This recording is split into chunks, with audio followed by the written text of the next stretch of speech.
Ħadd One News niżel fit-toroq tal-Kottonera sabiex jitkellem man-nies filwaqt li anka segwa il-purċissjoni tradizzjonali bl-Irxoxt. F'ġurnata b'temp sajfi u mill-isbaħ it-toroq tal-Birgu u Bormla kienu maħnuqa bin-nies ta' kull età mill-iżgħar sal-ikbar flimkien mad kbir ta' turisti. Fost il-ħafna kuluri u murtali l-allegrija li ġabet magħha il-banda bil-valzi u l-marċi superat fuq kollox. Naturalment f'dan il-jum ma setax jonqos l-element tradizzjonali u l-laqxa Maltijek kif ir-reffija kultant ħin jagħtu spinta u jiġru ġirja bl-istatwa ta' Kristu Rxoxt.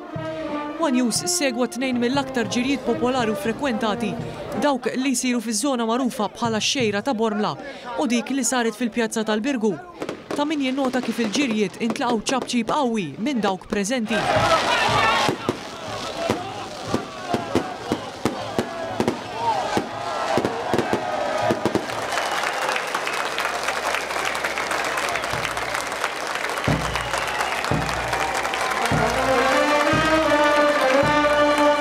One News tkellem mal-Arċiprit tal-Birgu l-Kanonku Kar Mifsud, kif ukoll ma' dak Bormlis il-Kanonku Anton Kassar dwar is-sinifikat propju tal-Għid il-Kbir.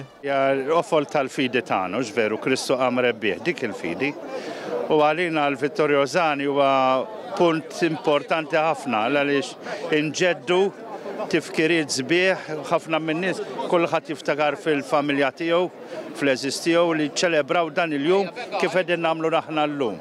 U iktar li issa il-Belt Vittorjoża rebħet ir-regatta.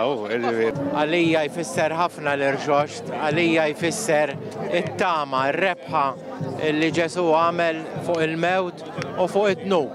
L-istedina fl-istess ħin li aħna bħalu nirpu l-nfusna ħalli aħna nkun ngħixu tajjeb u noħolqu soċjetà tajba. One News staqsa lin-nies xi jfisser għalik l-Għid il-Kbir u nies wiġbu hekk.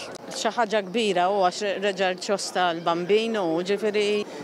Li nintaqgħu hawnhekk aħna ħbieb issa li qed nfittixhom u nieħdu pjaċir. L-Għid il-Kbir huwa l-ikbar festa tal-Knisja għax fih Ġesu reġa' għam il-mewt. Allura rebaħ fuq kulħadd. Festa l-ikbar festa tal-Knisja. Il-mewt u l-qawmien. I'm back after 40 years, and we used to come as teenagers and watch all these parades and the churches. So we've come back to find the old Malta. It's beautiful. Tkun ta' Ġesu u taqra l-Easter eggs. Festa kbira ħna din għalina l-Birgu hi. Issa l-abdiddin għal-festa, issa jippreparaw għal-festa. Festa ta' ferħu. Festa ta' ferħ ma' kulħattu.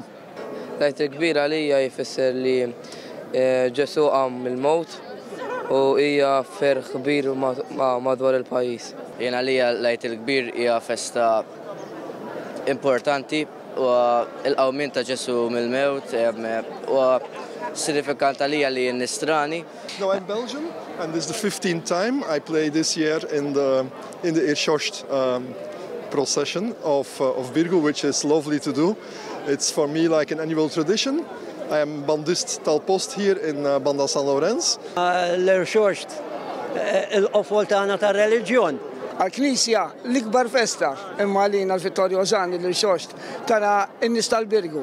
In-nies tal-Birgu kollha kemm huma tgħidli xi ġifieri. Dawk li joqogħdu anke minn barra l-Birgu jiġu bin-noputijiet u jiġu hawn. Dini festa kbira tfisser għalina. Festa tal-familja u festa sabiħa. L-Irxoxt aħna nintru niltaqgħu mal-familja, peress li aħna minn dan naħat, tiltaqgħu mal-ħbieb. Kollox in Bormlis u nħobba dil-festa tiegħi u l-kunċizzjoni ma nibdilhom ma' xejn. Fil-verità l-Irxoxt huwa r-rebħ ta' Kristu fuq il-mewt u fuq id-nubiet. Mument sabiħu u għed mill-isbaħ Irxoxt ta' Malta u l-iktar naħseb illi ġib nies. Hija fissa ħafna għalija fem. Festa sabiħa ħafna għal-Maltin. Napprezzaw il-kultura Maltin. Għalli huwa Ġesu li rnexxielu jirbaħ il-mewt milli ħafna nies provaw joqtluh. Xi ħaġa kbira għax ħadd ma seta' jagħmilha huwa biss għamilha. Hija fisser kollox. Il-festa ta' Bormla di huwa l-kunċizzjoni ġiex festi għandna Bormla, il-kunċizzjoni laqwa waħda u mbagħad Irxoxt.